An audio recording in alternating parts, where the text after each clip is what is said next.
Hey everyone and welcome to the channel. In this video I'll be showing you how to replace your water pump. The process is almost the same from the VN Commodore that has the old Buick V6 all the way to the VY that has the ECOTEC. Now the reason I'm replacing mine is because it was getting a really bad leak. It appeared to be coming from the bottom of the water pump, so I thought I'll just replace the whole thing anyway, as the one in there is probably due for a replacement. So let's get into it. First things first, pop the bonnet.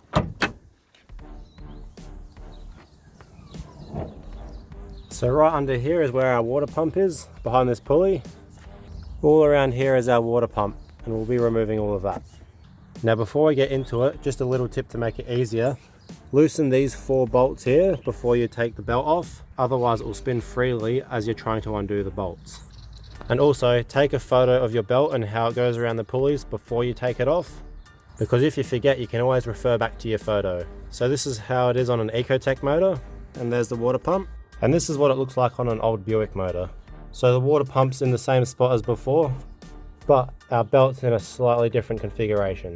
So that's something to be aware of.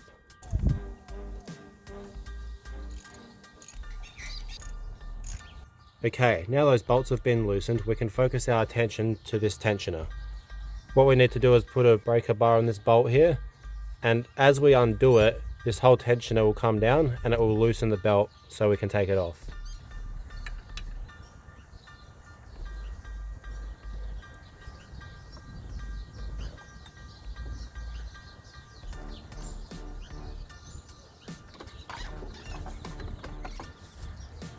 Now we can just take these bolts out by hand.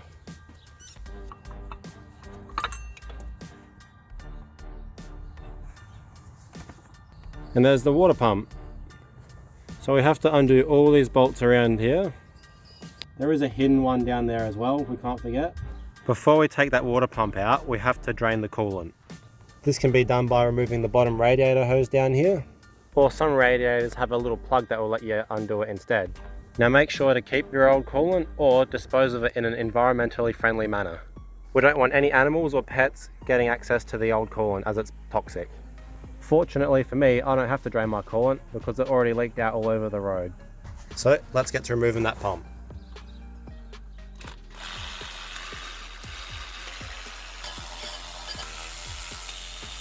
Okay, now all of the bolts are removed, we can pry the old water pump off.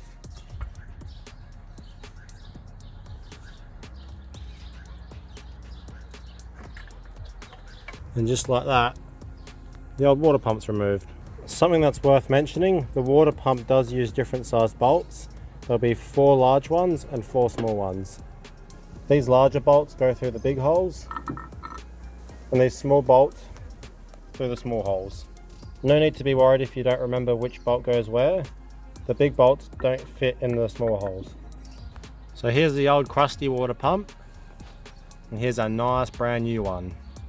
I'm glad I decided to get a new water pump. I could probably reuse the old one with a new gasket and all that around the edges, but it looks pretty beat up, so a new water pump isn't even that expensive. And if I'm going through all the effort of taking the old one off, I may as well put the new one on. Now before we put that new water pump on, we have to clean this surface around here. It has bits of old gasket on it that have to be removed. And the way we're going to do that is by scraping a razor blade very carefully around the edge to get this old gasket off. Please be extremely careful when using a razor blade. They are very sharp.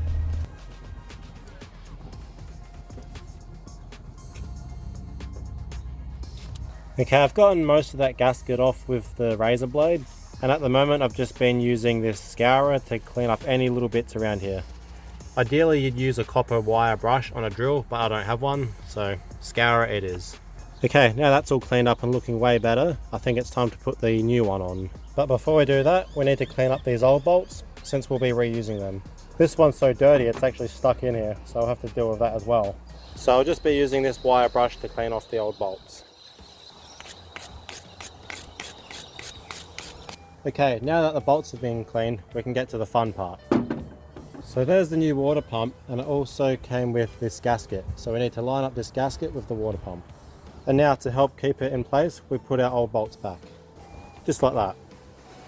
The water pump can only go on one way, so don't worry about it being on upside down.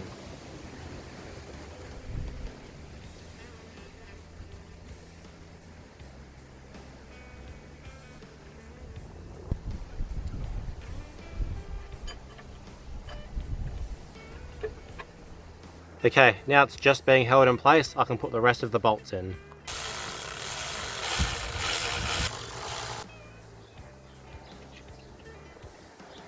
I've only loosely done up those bolts just to hold it in place. Now I can actually do them up. Remember, when doing up something like this, we want to try and do it in an even pattern. This allows the surface to be torqued down evenly. If it's all sealed well and good, there should be no leaks around the water pump once it gets filled up. So I've put a fair bit of water in there and I can't see any leaks at all. So now at this point I want to put the coolant concentrate in. The only reason I didn't beforehand was in the event that there was a leak, I don't want coolant going everywhere, as that's bad for the environment and harmful to animals. Make sure you check with your manufacturer of what kind of coolant your car takes. Okay, now we're full of coolant, we can start putting everything back together. Just place the cap on top, don't worry about putting it on properly, you'll understand why later. Now this water pump came with a little spacer here. This spacer has to go over the front of this. Make sure the holes are lined up. Now we can put this back on. Before I put it back on, just have a listen to this. Okay, enough messing around. I really like it when bolts fall down into places they shouldn't. I've only done these bolts up loosely. As you can see, when trying to tighten them up too much, the whole thing just spins. So at this point, we put the belt back on. Now, do you remember how the belt goes on? If not, that's okay, I'll show you anyway. Now remember, this ribbed side faces down onto the pulleys.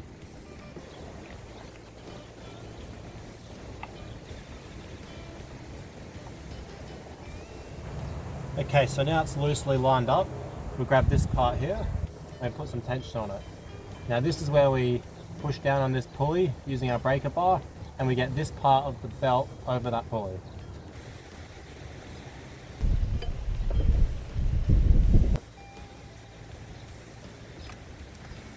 And just like that, the belt's back on. But at this stage, we still need to inspect everything just to make sure it's on correctly. As you can see, the belt lines up correctly. Now we can move to the next part. So at this stage, we need to start the car and bleed our coolant. We want to take our radiator cap off when it's cold. Never ever remove the radiator cap when the car is warm. You could get injured. But when it's cold, it's okay. And what we want to do is start the car and have it running with that cap off. And what will happen is that pump will circulate the water and that coolant level will actually drop. And as it's dropping, we can continue to top it up. And then once it's level, we have to wait for the car to reach operating temperature, because then our thermostat will open up and it will use even more. These V6 Commodores actually have a coolant bleed valve up here as well.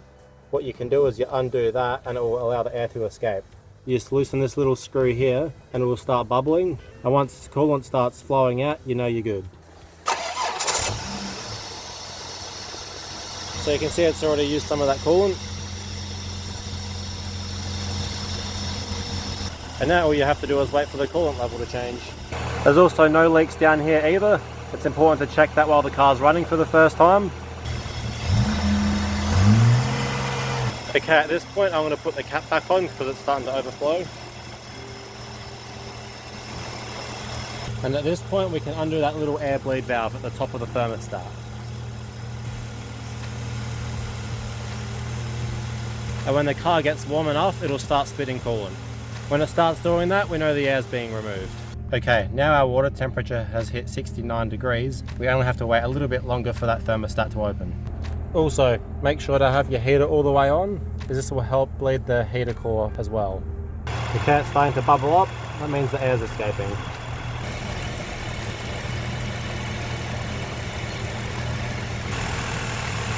Okay, now that's starting to flow out, I'm going to close it off.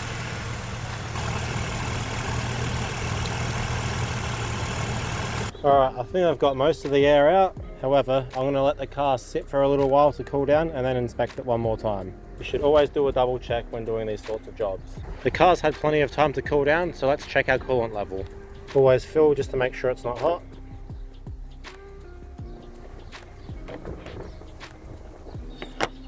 Alright, I'm happy with that. We also need to check our overflow. That's looking good too. Alright, we're done. And just like that, she's fixed. So that's how you replace your water pump and bleed your cooling system of air. Hopefully you enjoyed the video and learned something new. Please consider liking and subscribing.